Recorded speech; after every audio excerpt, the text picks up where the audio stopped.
Assalamualaikum warahmatullahi wabarakatuh. Teman-teman, kembali lagi di channel YouTube saya, Khairun Imam. Gimana nih kabar kalian? Semoga kita semua selalu diberi kesehatan, kemudahan, dan juga limpahan rezeki dari Yang Maha Kuasa, teman-teman ya. Nah, di video kali ini kita akan menyaksikan sebuah tayangan yang sangat menarik di mana Polda Metro Jaya sepertinya sedang menggebu-gebu, sedang tancap gas untuk segera menyelesaikan berkas perkara dari para tersangka kasus ijazah Pak Jokowi, entah itu dari klaster pertama maupun klaster kedua. Karena kalau kita lihat per hari ini, itu sudah beberapa orang saksi ahli yang sudah diperiksa dari kubu Rolls-Royce CS. Dan kemarin, Pak Jokowi juga langsung diperiksa oleh Polda Metro Jaya di Polres Surakarta. Dan ya, apakah sebelum puasa nanti berkas perkaranya akan dilimpahkan kembali ke kejaksaan dan setelah lebaran akan masuk sidang? Nanti kita simak videonya teman-teman ya. Tapi yang menarik adalah beberapa saksi ahli yang diajukan Roy Suryo yang sudah diperiksa ternyata berasal dari pembenci Pak Jokowi. Waduh.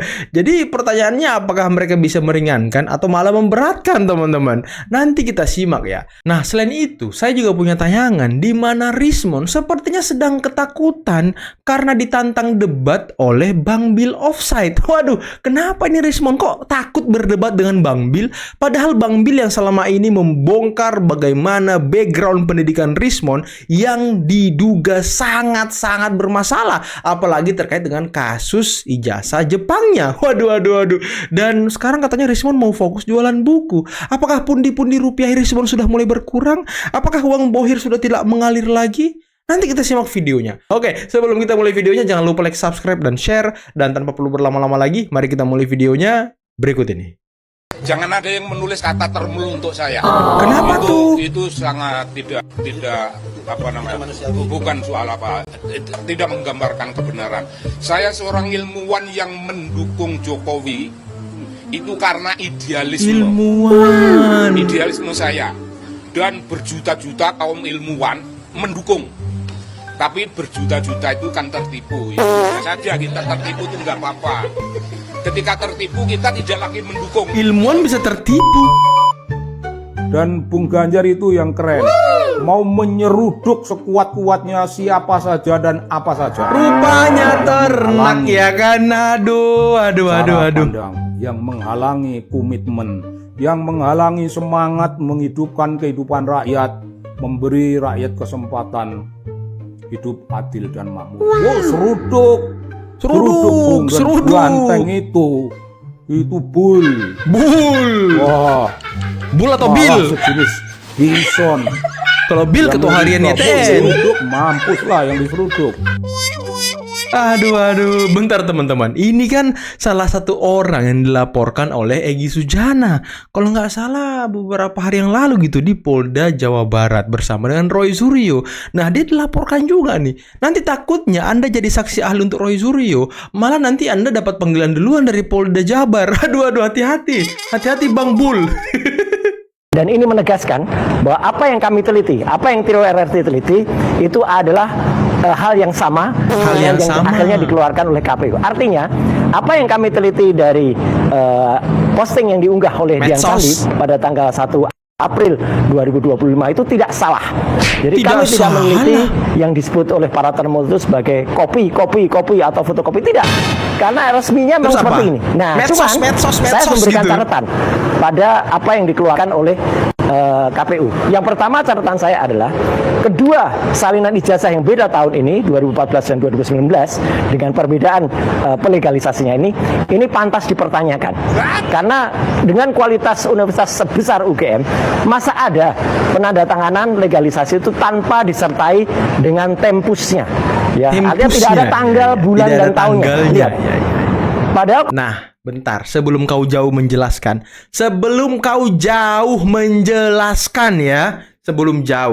mendingan saya kasih saran nih untuk kau nih yang katanya peneliti, yang katanya orang pinter, yang katanya cerdas. Kau itu bersama kawan-kawan kau yang namanya Tifa sama Rismond, mending kau bawa ijazah itu ke UGM. Tanyakan langsung ke UGM, karena itu kan stempel dari UGM. capnya dari UGM. Kau bawa ke UGM sana, jangan kau bawa ke TV-TV, jangan kau bawa ke podcast-podcast, bawa ke UGM. Kalau kau pintar, kalau tidak pintar ya jangan, gak usah dibawa kalau kau nggak pintar. Kolomnya ada Yogyakarta, sekian kosong. Ini juga Yogyakarta kosong. Ini nggak boleh. Harusnya ada bulan dan tahunnya. Jadi ini pantas dipertanyakan. Tanyakan sana ke UGM. Kosong. Jadi ini pantas dipertanyakan. Jadi ini pantas dipertanyakan. Jadi ini pantas dipertanyakan. Kosong. Ini pantas dipertanyakan. Karena dengan kualitas universitas sebesar UGM, masa ada? Ini ijazah dari UGM yang disahkan tapi nggak ada tanggalnya juga. Waduh. Terus ijazah ini gimana, Roy? Hah? Bisa nggak kau jelaskan ijazah ini? Coba kalian lihat namanya teman-teman. Siapa namanya tuh? Coba kalian baca namanya. Dia melegalisir ijazahnya dan tidak ada tanggalnya juga. Terus menuduh ijazah Pak Jokowi itu patut dipertanyakan. Waduh. Penandatanganan legalisasi itu tanpa disertai dengan tempusnya. Kocak. Artinya tidak ada tanggal, bulan, dan tahunnya. Kocak. Sejak beliau itu jadi 2005 itu kan sudah menjadi pejabat publik wali kota. Tentunya beliau mengirim dokumen sendiri lagi, fotokopi terlegalisir. Terus beliau masuk lagi 2010. Kirim lagi dengan legis yang berbeda. 2014 beliau hijrah ke Jakarta. DKI. Kirim lagi dokumen seperti ini. Dan terakhir 2014 dan 2019 sudah ada. Anda melihat ada perbedaan nggak kira-kira? So far yang di DKI saya sudah lihat itu sama. Dengan yang Anda dapatkan di DKI? Karena yang di DKI semua kan pada awalnya kan ngasih juga. Tapi yang ditutupin. Oh, masih sensor. Sensor. Ini sudah tanpa sensor. Iya. Yang ini tanpa sensor semuanya ya. Dikurangin dengan yang disensor. Sebenarnya saya udah bisa analisis. Itu mirip. Nomor sama? Sama semua. Nomor sama ya? Begitu ketahuan nih semua jadi identik. Oke. Awalnya Masih menunggu ijazah nanti itu akhirnya dapat disimpulkan oleh abang begitu ya. secara empiris nanti akan ketahuan. Karena begitu ini semua satu konstruksi berarti sama dong. Konsisten sejak 2005 ke 2000. Ini kayaknya lebih menguntungkan Pak Jokowi kayaknya. Berarti bukan menguntungkan. Ini adalah sebenarnya nggak mikirin siapa yang iya, bukan independen. Ini artinya ini bukti dan faktanya jelas ijazah Pak Jokowi asli. Menguntungkan Pak Jokowi. Pencibiran dan ya inilah perjuangan ya. Ada lagi banyak hoax tentang saya gitu. Saya nggak peduli omongan kalian mau nyerang pribadi, nyerang fisik ya, banyak sekali menyerang fisik saya, ya menyerang ad hominem yang lain nggak apa-apa. Karena apa? Kalau saya fokus ke dia, melaporkan dia, maka saya kehilangan fokus ke sini menyebarkan ini. Oh, fokus jualan buku gitu ya kan? Aduh. Saya maunya bantah dengan buku. Saya beli bukumu, baru saya baca. Apakah saya yang salah? Apakah Anda yang salah? Tidak apa, tetapi itulah kill the messenger. Kalau mereka nggak bisa membantah buku ini, maka kill the messenger. Sabar Serangan ad hominem biarlah. Ya, ad hominem itu untukmu. Ya, saya juga nggak peduli tentang kau yang menyerang saya. Nggak peduli saya. Yang saya pedulikan nasib Republik ini, bukan pribadi-pribadi. Kita laporkan dia di penjara 12 tahun terus Indonesia berubah kan enggak kan? Iya kan? Nggak ada gunanya kita laporkan dia, capek. Ya kan? Oke, pemirsa, begitulah announcement saya. Ya, terima kasih para pembeli dan donatur.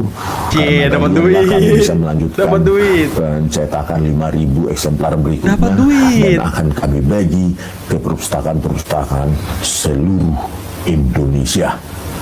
Bukannya sangat baik karena Pak Jokowi bisa menempatkan Bapak Prabowo sebagai satu-satunya matahari. Pak Jokowi bisa menempatkan diri dengan sangat matang dan dewasa. Ya, sebaliknya Presiden Prabowo juga sangat menghargai Bapak Jokowi. Jadi ini sangat bagus. Mereka kan 2 kali bertarung keras, 2014, 2019. Betul. Keras sekali bertarung. Sangat keras. Iya kan? Nah, luar biasa kan? Perang udara, perang darat, ya kan? Perang opini, sosial media. Itu saya pikir pertarungan politik yang sangat keras sekali. Kemudian 2019 ada suatu langkah yang luar biasa bagaimana Pak Jokowi mengajak Bapak Prabowo untuk menjadi bagian dari menterinya. Bahkan menterinya adalah Menteri Pertahanan yang sangat strategis. Triumvirat itu. Kalau ada apa-apa tuh Menteri Pertahanan, Menlu sama Mendagri. Dan Pak Prabowo bersedia. Walaupun saya dengar dari Pak Prabowo, orang di sekitar Pak Prabowo juga nggak semua setuju. Kok bergabung sama lawan? Pak Jokowi juga cerita sama saya. Kok ngajak lawan? Tapi inilah contoh Indonesia menurut saya yang luar biasa hebat. Ya. Dan inilah contoh negarawan. Tahu waktunya berkompetisi, bersaing, tapi tahu waktunya bersatu. Bersatu untuk bangsa dan negara. Iya kan? Kalau yang ngajak nggak disambut sama yang diajak, nggak bisa. Kalau nggak ada yang ngajak, yang diajak juga nggak jalan. Betul. Ini kan butuh dua-duanya. Coba satu saling gengsi-gengsian, saling nunggu, nggak jadi kan? Nah jadi ini adalah kematangan dan kedewasaan. Walaupun saya tahu di lingkungan masing-masing ada yang nggak setuju. Pak Prabowo cerita sama saya di lingkungannya juga nggak semua setuju. Pak Jokowi cerita sama saya juga di lingkungannya setuju. Tapi dua-duanya ini negarawan. Ini yang Indonesia contoh nih, baik. Hubungan antara Bapak Jokowi dan Bapak Prabowo yang luar biasa menurut saya. Nah itulah dasar hubungan yang sangat kuat. Kita tahu lah politik ada pragmatismenya, ada hal yang strategis, ada yang prinsip. Tapi ini hubungan yang sangat kuat, sangat mendasar. Karena dibangun berdasarkan kepercayaan, keyakinan, visi-visi besar untuk persatuan. Kalau ini tidak terjadi, kita mungkin agak susah kasih contoh soal kerukunan, soal persatuan. Di Indonesia ini sekarang udah ada contohnya. Anak saya sekolah politik di London. Diskusi sama saya, Pak, teman-teman saya banyak tanya, kok bisa ya di negara kamu begitu ya? Oh, mereka pun bertanya-tanya. Orang luar pun juga bertanya-tanya. Coba di Inggris pernah nggak kayak begini? Saya rasa enggak. Ya, benar nggak? Coba, saya rasa kan ini sesuatu yang bagus, value bagus, character champions dari Pak Prabowo dan Pak Jokowi. Negarawan. Kita jadi nanti kita punya anak-anak bicara soal kerukunan, persatuan, kita ada contohnya. Ada contoh nyata. Contoh baik. Kemarin Bapak Joko Widodo baru saja memenuhi panggilan untuk pemeriksaan oleh Polda Metro Jaya, tapi bukan di Jakarta, di Polresta Solo. Polresta Solo. Dan kalian tahu, ini pasti akan jadi masalah karena apa? Ada yang keberatan. Siapa lagi kalau bukan Roy Suryo dan teman-teman? Kenapa harus di Solo? Kenapa tidak di Jakarta? Alah, ke Makassar aja bisa, masa ke Jakarta tidak bisa? Istimewanya apa? Sama-sama rakyat, tidak presiden lagi. Apa? Kenapa harus ikuti aturan Jokowi? Kenapa harus Polda Metro Jaya datang ke Solo? Jokowi harusnya datang ke Jakarta. Maka Makassar aja bilang, saya akan datangi 38 provinsi, 7.000 kecamatan. Mosok ke Jakarta aja ra iso. Pasti kalian akan dengarkan itu. Pasti serius. Terkait ya ijazah yang selalu dikatakan bahwa ini adalah hasil kejahatan. Ini kan sangat lucu. Makanya ya tapi kita lihat aja lah. Apapun efek dan terhadap kesaksian ahli 3 ahli ini, kita lihat aja apakah mampu menghapus tindak pidana itu sendiri, atau mampu menghilangkan status tersangka itu. Ya kita lihat aja. Karena gini, petunjuk jaksa ya itu ketika bisa dipenuhi oleh Kepolisian Negara Republik Indonesia atau penyidik, maka ya dianggap lengkap. Nah kalau dianggap lengkap, ya para pelapor bisa mendorong di sini, mendorong agar supaya kejaksaan atau Kejati DKI mau melakukan penahanan dikarenakan lengkapnya juga berkas tersebut. Artinya saya yakin betul karena kami juga berkomunikasi dengan beberapa penyidik di sana, ini mampu kok mereka lengkapi. Nah kalau sudah dilengkapi, nah saat ini ya kita mendorong kejaksaan agar mau melakukan penahanan. Nah, karena ini saya lihat memang terjadi apa ya pola-pola pengulangan terus tindak pidana, pengulangan terus tindak pidana. Nah ini sehingga saya rasa kalau ini tidak lakukan penahanan di kejaksaan, ya, saya ragu bahwa sidang ini bisa berjalan dengan baik. Ya, karena saya melihat ini sudah aksi-aksinya sudah menjurus polarisasi yang menuju ke dibentur-benturkan. Ya, saya melihat dia seperti itu sih. Baik. Itu bayangan saya. Baik. Sehingga saya harap kejaksaan setelah ini naik harus para pelapor segera mendorong ini untuk segera dilakukan penahanan oleh ketiga tersangka. Terakhir Pak Diri, mau bertanya terkait kemarin Pak Jokowi kembali diperiksa di Polresta Surakarta ya Pak. Itu apalagi sih yang didalami dari kasus tersebut? Terima kasih Pak. Tadi terkait dengan penanganan atau pemeriksaan pelapor Pak Jokowi. Kami sampaikan rekan-rekan sekalian, memang benar kemarin kami telah melakukan pemeriksaan atau permintaan keterangan tambahan kepada pelapor, yaitu Bapak Insinyur Haji Joko Widodo, sehubungan dengan pelaporan yang beliau sampaikan atau laporan polisi yang sedang kami tangani saat ini. Hal ini dalam rangka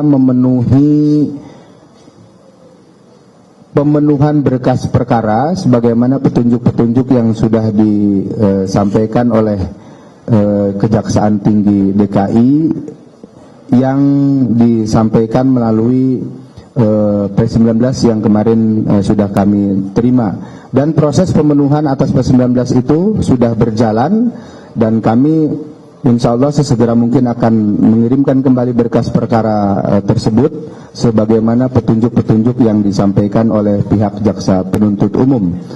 Pemeriksaan yang dilakukan baik itu terhadap saksi maupun terhadap para ahli ataupun terhadap pelapor, juga terhadap tersangka dalam bentuk permintaan keterangan, pengambilan keterangan berita acara tambahan, ini semata-mata ada dalam rangka memenuhi atau melengkapi kelengkapan berkas perkara, sehingga kami sebagai aparat penegak hukum dapat menjaga keberimbangan, menjaga profesionalisme, dan memberikan hak-haknya secara berimbang kepada semua pihak. Semoga dengan upaya yang kami lakukan ini, kita bisa segera mendapatkan kepastian hukum atas permasalahan dimaksud. Saya kira itu ya. Terima kasih. Terima kasih ya, terjawab Mbak Yona. Pada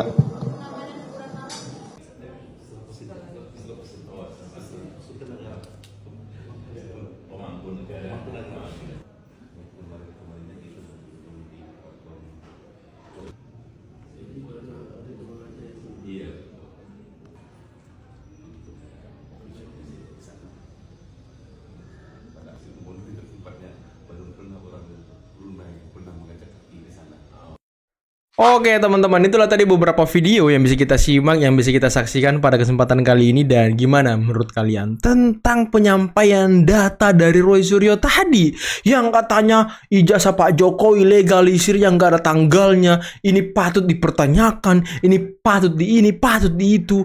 Nah, disinilah logika berpikir dia dipertaruhkan teman-teman. Harusnya kalau itu mereka pertanyakan, ya kalian datanglah ke UGM. Roy Suryo, Rismon, Tifa datang ke UGM. Tanyakan langsung kenapa legalisir ijazah ini tidak ada tanggalnya. Karena kalau kalian hanya ngomong-ngomong di media, ngomong-ngomong di podcast-podcast, di TV-TV, itu nggak ada gunanya. Nggak ada gunanya, kalian tidak akan mendapatkan jawaban. Mending kalian langsung datang ke UGM, tanyakan kenapa ini legalisir tidak ada tanggalnya. Dan tadi, apa yang dikatakan Bonatua, bahwa ijazah salinan dari Pak Jokowi dari tahun 2004 atau 2005 sampai 2019 itu sama. Dalam artian, tuduhan bahwa Pak Jokowi punya ijazah palsu itu tidak ada sama sekali teman-teman. Apalagi yang menuduh Pak Jokowi tidak punya ijazah, apalagi yang menuduh Pak Jokowi membuat ijazahnya di Pasar Pramuka tahun 2012. Padahal dari 2004, 2005 sampai 2019 sama semuanya. Jadi ini kan sudah menggugurkan tuduhan-tuduhan gerombolan pembenci. Ditambah lagi tadi, ternyata ada yang menemukan salinan ijazah Roy Suryo yang juga diduga tidak ada tanggalnya. Ini kan konyol. Nah ini kira-kira kalau Roy Suryo melihat ini seperti apa responnya? Apakah dia mau mengatakan, wah itu karena ini, itu karena itu editan itu. Ah, kalau editan saya nggak tahu gitu. Kalau data tadi itu editan, ya mungkin kita bisa klarifikasi lebih lanjut kalau editan. Tapi kalau bukan editan, nah ini harus dijawab oleh Roy Suryo.